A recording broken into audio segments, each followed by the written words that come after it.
reach. Let me get back to the Lakers, because here's what we're talking about right now. Lakers in a world of trouble. And I'm going to tell you why. Because before LeBron James goes down against Boston a couple of weeks ago and suffered that groin injury, not only were the Lakers winning basketball games, the Lakers were considered one of the top 2 teams in the Western Conference. It was a foregone conclusion in a lot of our eyes that they would beat Denver, whose depth we've questioned, that they would beat the Houston Rockets, whose youth we questioned, that they would beat a team like the Los Angeles Clippers, who, by the way, is playing good ball, and James Harden is really doing his thing, and Norman Powell has been a stud, and Ty Lue can coach his ass off, and then you got Jeff Van Gundy, who's really upgraded their defense exponentially. But the flip side to it is that Kawhi Leonard has missed 15 of his 19 let the Clippers, 15 of the last 19 playoff games for the Clippers, Kawhi Leonard has missed. So nobody has faith that he's going to be somebody that you can trust and rely upon for the Los Angeles Clippers, no matter how good he may be looking right now. Nobody's going to trust that, okay? Which brings us back to the Lakers. If you're the Los Angeles Lakers, you were supposed to be looking at it and saying, yo, they're in a good spot. They're in a good spot. But then LeBron goes down.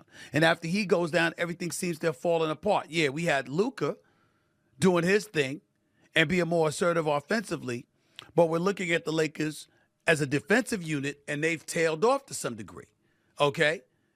For 8 weeks, they were a top-rated defense in the NBA. Now you're looking at them and wondering what the hell is going on.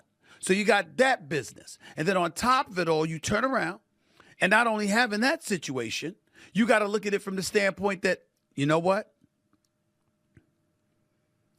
1 of 9 from three-point range in the fourth quarter.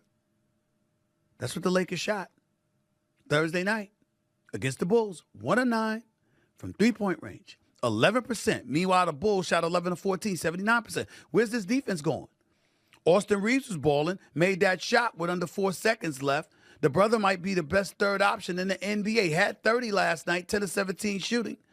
All 7 free throws, 3 of 9 for three-point range. The brother can play. Austin Reeves is a special talent. He's really showing out. And props to J.J. Redick and his staff with the Los Angeles Lakers for looking the way that they're looking with them. But right now, we got to ask ourselves that question. When you look at the legitimacy of the Los Angeles Lakers, it is such a huge, huge question mark right now because, as my man Kendrick Perkins said to me, if you look at LeBron James, from what his sources tell him, he's not 100% healthy. He's only at about 75 to 80%.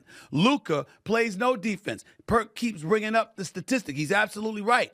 Blow-bys, meaning opponents blowing by you.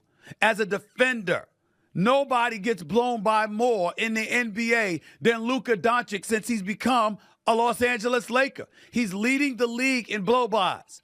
So that's compromising your defense as well. And as a result, the Los Angeles Lakers don't look like a shell of themselves. So here we are, ladies and gentlemen. Even though when Luka first arrived, we said the Los Angeles Lakers are going to be severely compromised because of defense, because Anthony Davis is being gone. Over time, we looked at them and said, you know what, there's hope. There's aspirations for this team. They could get to the Western Conference Finals. Now we're looking at them and we're saying, wait a minute. If you finish as a 4th or a 5th seed, being 1 and 3 since LeBron has returned, if you sit up there and you're going to be in a situation where you end up as a 4th seed or a 5th seed, that means that first round series, you're in jeopardy of not having a home court advantage in it. Number 2, even if you were to face the Memphis Grizzlies and you ended up beating them, you'd get Oklahoma City in the second round, and nobody thinks you're going to beat them.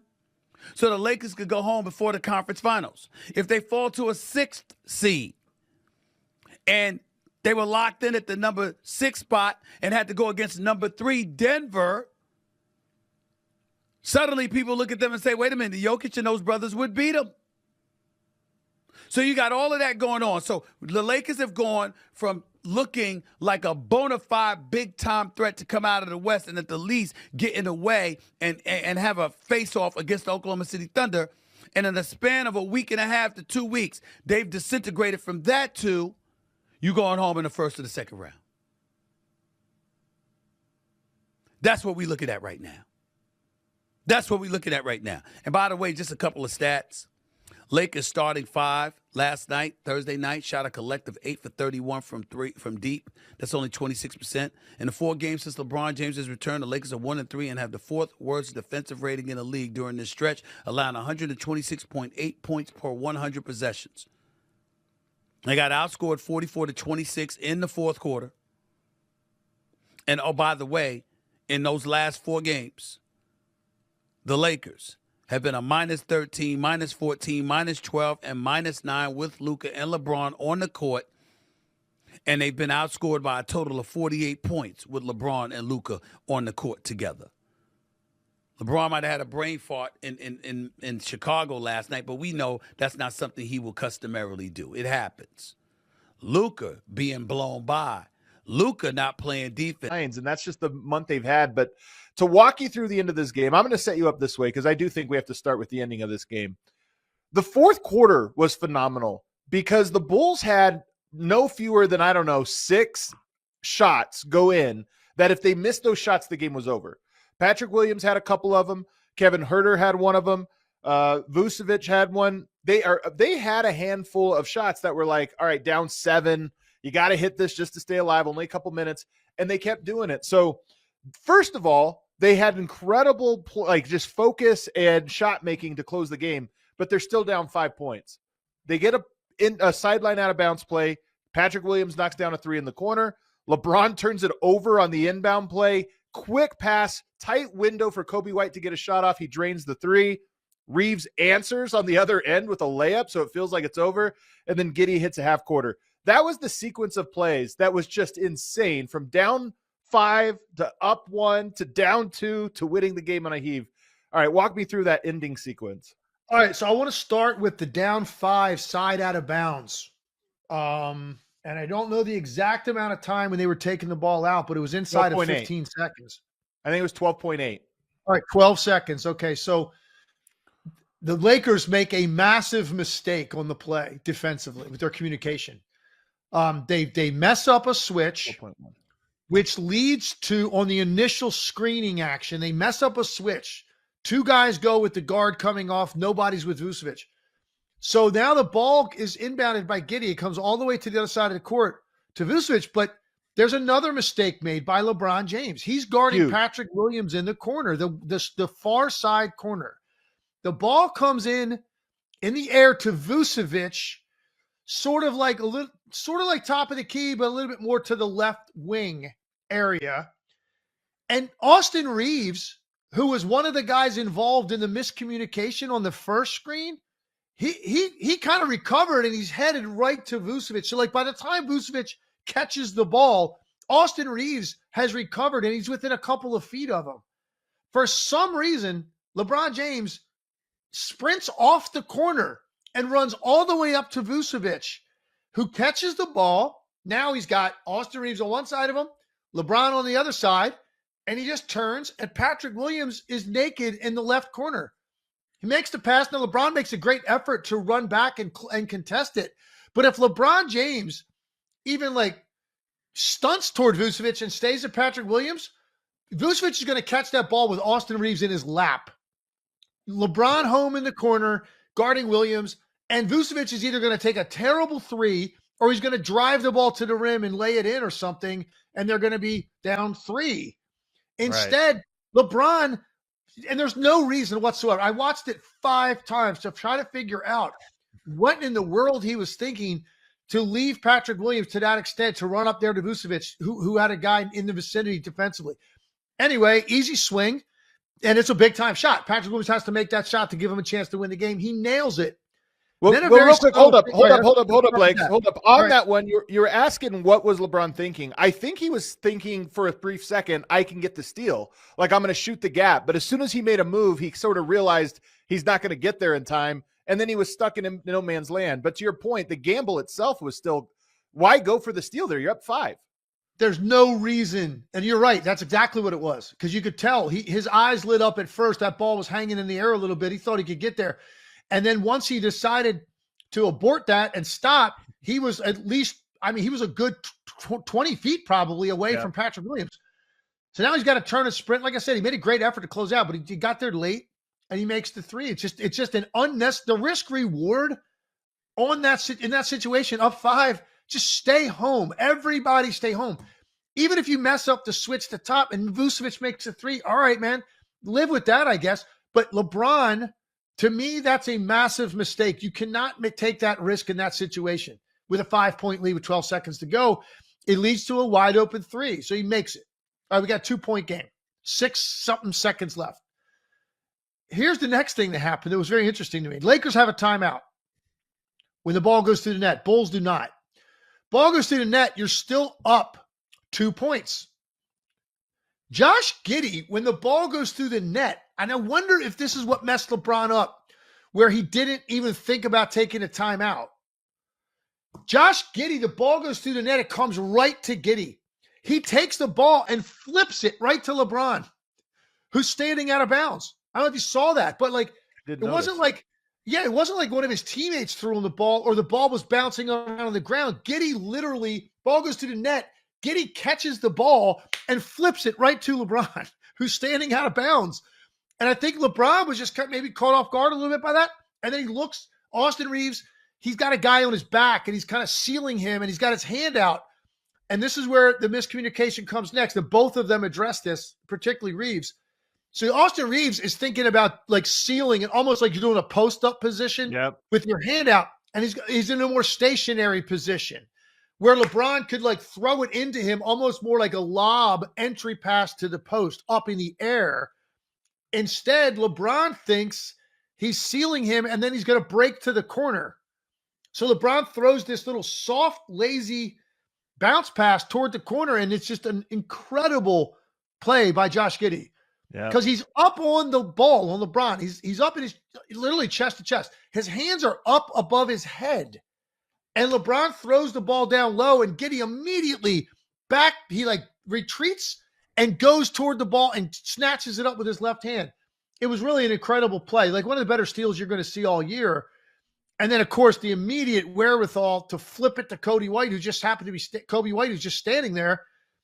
Bang, 3-pointer. Just like that, you're down 1.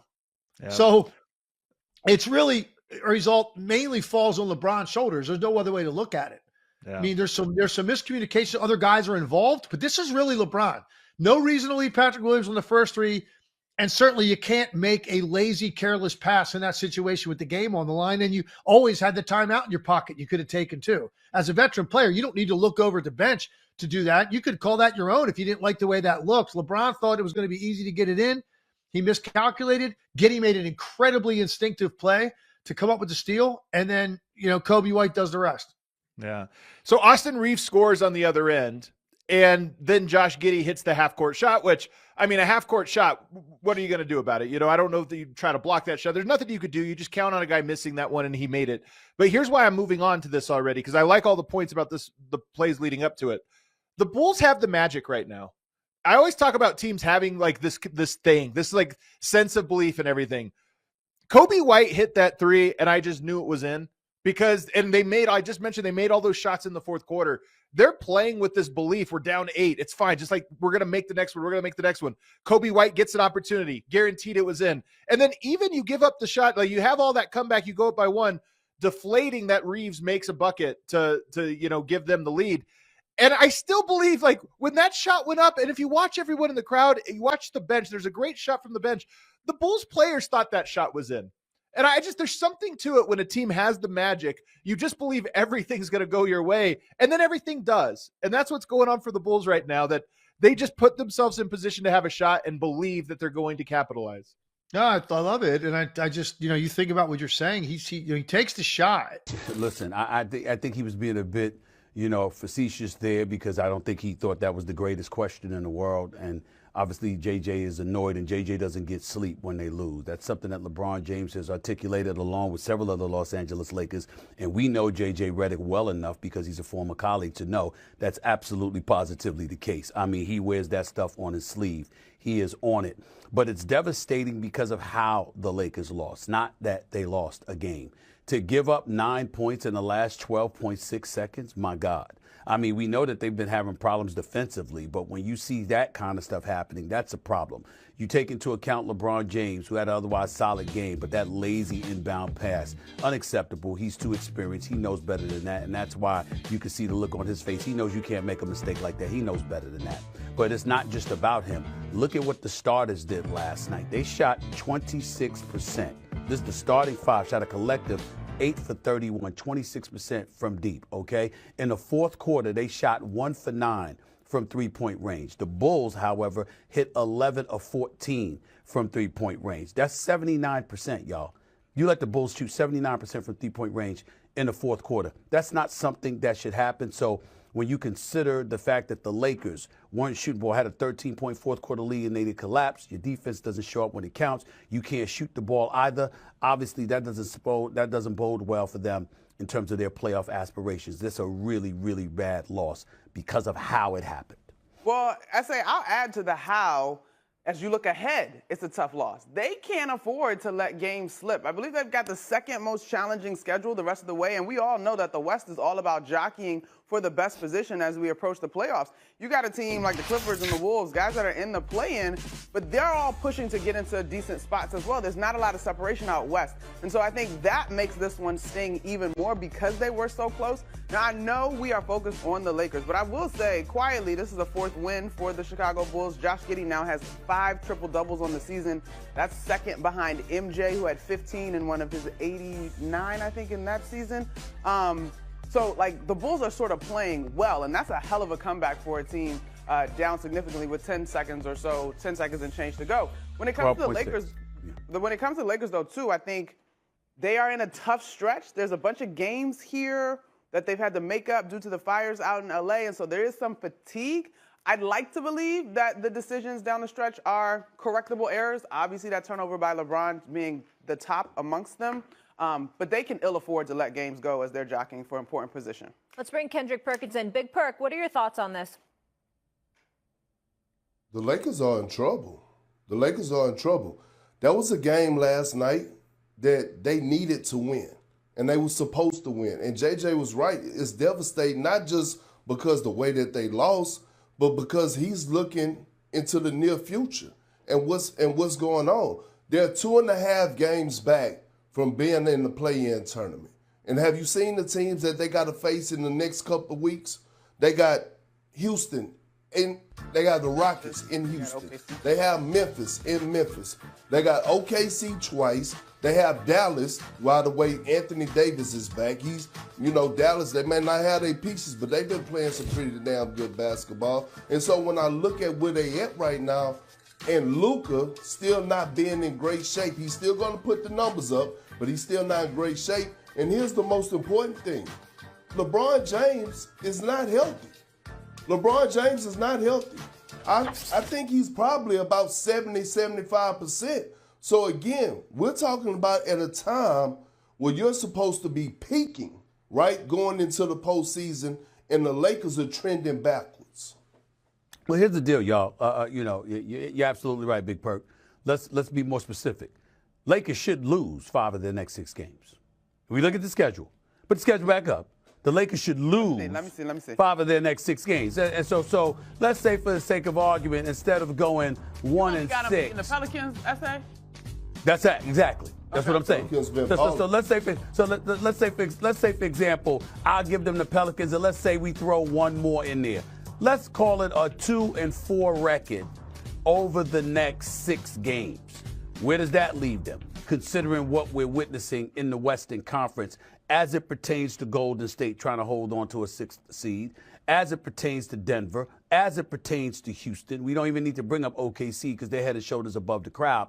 All I'm trying to say is that you're talking about a Los Angeles Lakers team that conceivably, based on their schedule, could fall as low as 5 or 6. Now, pick your poison. If you're a 6th seed, the likelihood is you're going to face Denver in the first round. If you are a 5th or a 4th seed, then you're talking about facing OKC in the second round, which means all of these aspirational thoughts that we put out there about the Lakers getting to the conference finals seems to be in grave jeopardy. Yeah. Perk? No, I mean, I'm with it. And look, again, I go back to this point real quick, Molly. Mm-hmm. LeBron James is not healthy. I'm not making excuses for what he did last night, the brain fart he had last night. That's just not LeBron James. Those costly turnovers, that gamble when he went for the steal, gave up that big corner 3. but he is not healthy. That is a major concern for the Los Angeles Lakers. Well, hold on. Why are we saying he's not healthy? But why are we saying he's not healthy? He was out for 2 weeks and he came back. I mean, I thought he was healthy. I'm just asking. Well, I'm telling you, my sources are telling me that he's not healthy. Okay. So in other words, that means that he felt the need to come back because it was that urgent that he got back. Is that what you're saying? Yeah. Okay. Yeah. Okay. Right. Before we move on, how much of this falls on Luka? Luka got to defend. I mean, here's the thing. I did not like the exit from Dallas because it was played like this man didn't get them to the finals. Like, come on now. Luka is still an incredible talent in this league. But even during his tenure in Dallas, and shout out to Tim McMahon, who we had this morning, the language that Jason Kidd used is that he has to be a willing participant on the defensive end. I, again, am willing to give this scenario a little bit of an asterisk. It's a back-to-back game. The schedule's tight right now. But, yes, 100%, Luka's going to have to commit on that side of the basketball to hold the line because this team does not have the defensive personnel to hide him as well as they could in Dallas last year. Over the last 4